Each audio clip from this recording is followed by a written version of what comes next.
হচ্ছে, তোমাদের দাবি মানা হয়েছে, তাও তোমরা এখনো রাস্তায় কেন? আপনারা জানতে চান আমরা কেন রাস্তায়?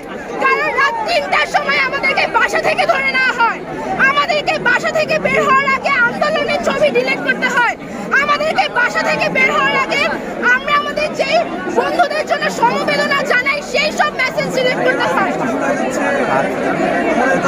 আমরা এখনো রাস্তায়, কারণ আমাদের শিক্ষকদেরকে যারা সারা জীবন আমাদেরকে পড়িয়ে আসছেন, ফাহাদ স্যার, আসিফ, বাদাম স্যার, তাদের মতো মানুষদেরকে এখনো আটক করা হয়।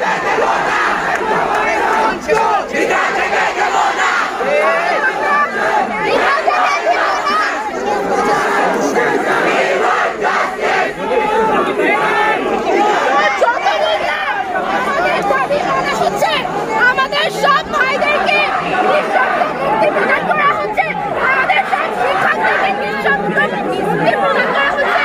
যতদিন আমরা এই রাস্তা ছাড়বো না।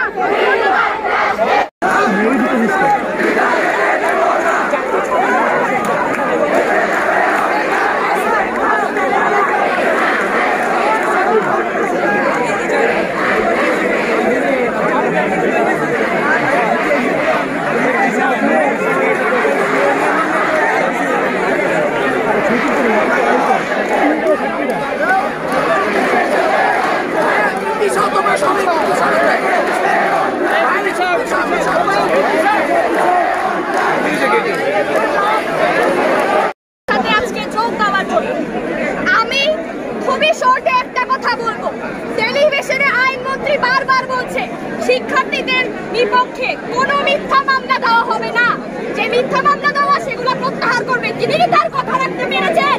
এই আমরা কি মানতে পারি?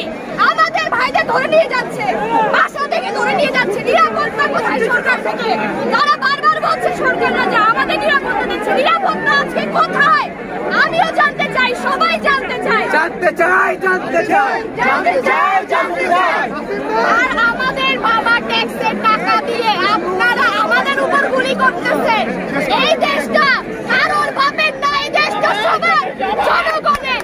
আমরা একটা গণতান্ত্রিক স্বাধীন দেশ, আমরা এই স্বাধীন দেশ আবার ফিরিয়ে আনবো ইনশাআল্লাহ। কলেজে ২ নম্বর গেটে, রাজুক কলেজে ২ নম্বর গেটে উল্টো দিকে ফুড বিক্রি করি, কলা, আম, কলা ইত্যাদি ইত্যাদি বিক্রি করি। আমার সন্তান আমার সাথেই থাকে। গত ৩০ তারিখ বিকেল আনুমানিক ৫:৩০টার দিকে আমার ছেলেকে উত্তরা পূর্ব থানাধীন এসআই খালেক ওসি সাহেবের নির্দেশে আমার এখান থেকে নিয়ে যায়। ওসি সাহেব কথা বললে বোঝায়। পরবর্তী সময় ওসি সাহেবের সাথে আমি দেখা করলে ওসি সাহেব বলে একমাত্র আপনার ছেলেকে ছাড়তে পারি যদি স্বরাষ্ট্রমন্ত্রী, প্রধানমন্ত্রী বলে, তাহলে আদারওয়াইজ ছাড়া হবে না, যত তকবির আসুক না কেন। আমরা রাতের ২:৩০ পর্যন্ত সর্বোচ্চ চেষ্টা করার পরে ছাড়ে নাই। পরবর্তী সময় ৩১ তারিখে আমি সিএমএম কোর্টে যে জানতে পারি আমার ছেলের বিরুদ্ধে মামলা দিয়েছে, যে উত্তরা টেলিফোন ভবনে যে ভাঙচুর হয়েছে সেই মামলায়। আমি আল্লাহকে শপথ করে বলতে পারি, আল্লাহকে হাজির নাজির রেখে বলতে পারি, আমার সন্তান কোনো অন্যায়ের সাথে জড়িত না। তারপরও উত্তরা পূর্ব থানা পুলিশ ওসি সাহেবের নির্দেশে আমার ছেলেকে জোরপূর্বক একটা ষড়যন্ত্রমূলক এই মামলায় ষড়যন্ত্র করছি। আমি দেশবাসীর কাছে আমি আমার এই সন্তানের বিচার চাই, মাননীয় প্রধানমন্ত্রীর কাছে বলতে চাই, এই সকল ছাত্র যারা মারা গেছে, যাদেরকে এই পুলিশ গুলি করে মারছে, অন্যায়ভাবে মারছে, তাদের বিচার করতে হবে, আন্তর্জাতিক তদন্ত করতে হবে। যারা প্রকৃত অপরাধী তাদের বিচার করেন, যে সকল পুলিশ সদস্য অন্যায়ভাবে গুলি করছে তাদের বিচার করতে হবে। আপনি আমার ট্যাক্সের পয়সা দিয়ে গুলি কিনে আমার ছাত্রছাত্রীর উপর গুলি করবেন, আর এখন নতুন ব্যবসা শুরু করছেন। তো কিছু কিছু পুলিশ সদস্য ভালোভাবে লোক ধরে নিয়ে একটা বাণিজ্য শুরু করছে, আর পয়সা না দিলে তাদেরকে ভাঙচুরের মামলা, গাড়ি পোড়ার মামলা দিবে। আমরা এই থেকে নিস্তার চাই। এই বলে আমি এদের বিষয়টা আর বাড়াইলাম না। আপনাদের সবাইকে ধন্যবাদ জানিয়ে আমি এখানে শেষ করলাম। আল্লাহ হাফেজ। আল্লাহ হাফেজ।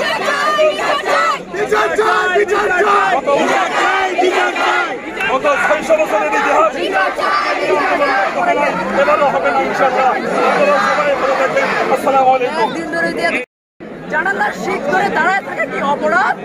তাদের কি অপরাধ ছিল যে তারা গুলিবিদ্ধ হলো? তাদের কি অপরাধ ছিল?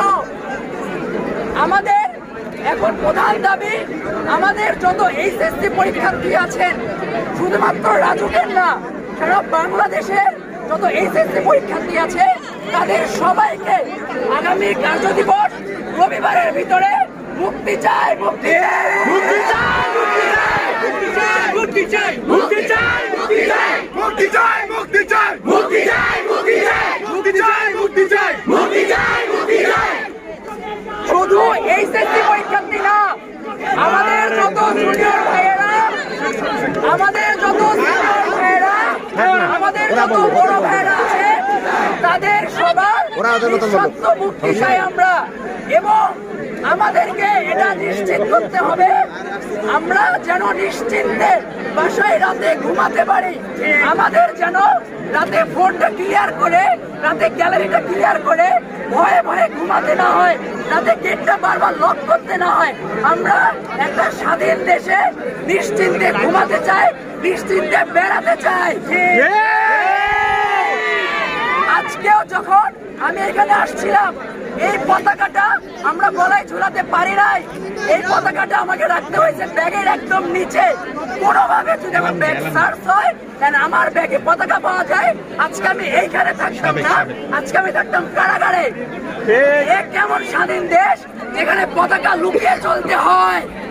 এ কেমন স্বাধীন দেশ? আমরা জবাব চাই, জবাব চাই, জবাব চাই, জবাব চাই, জবাব চাই, জবাব চাই, জবাব চাই, জবাব চাই, জবাব চাই, জবাব চাই, জবাব চাই, জবাব চাই, জবাব চাই।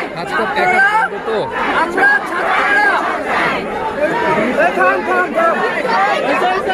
আমরা ছাত্ররা সাধারণ সামান্য একটা দাবি করেছিলাম, কোটা আন্দোলন।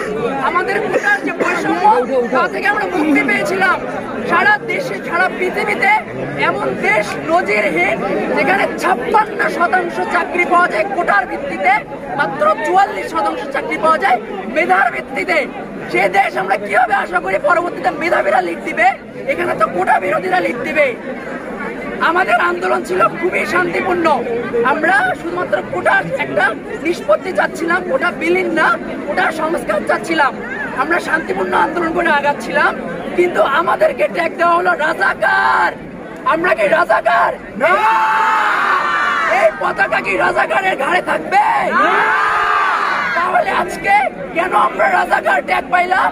কেন আমাদেরকে রাজাকার পাওয়া হলো? এর জবাব আমরা চাই, চাই, চাই, জবাব চাই, চাই,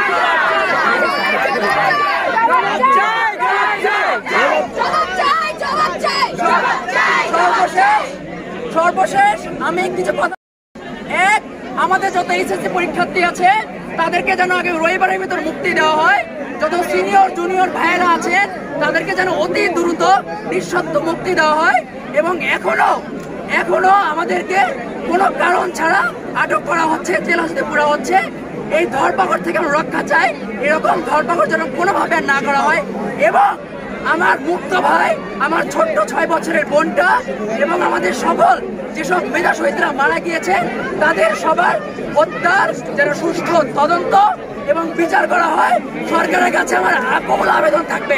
ধন্যবাদ সবাইকে। আচ্ছা, সর্বশেষ একটি কথা, আমাদের টিচারদের গায়ে, শুধুমাত্র শিক্ষার্থীদের গায়ে না, সর্বশেষ আঘাত এনেছে আমাদের পিতৃ সমতুল্য, আমাদের মাতৃ সমতুল্য শিক্ষকদের গায়ে। আমি আপনাদেরকে অনুরোধ করব, সরকারকে অনুরোধ করব, আমার শিক্ষক, আমার পিতৃতুল্য, আমার শিক্ষিকা, আমার মাতৃতুল্য, আমার বাবা মায়ের গায়ে হাত তুললে আমি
আছে একটু স্পেস করে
বিনা যেতে দেব না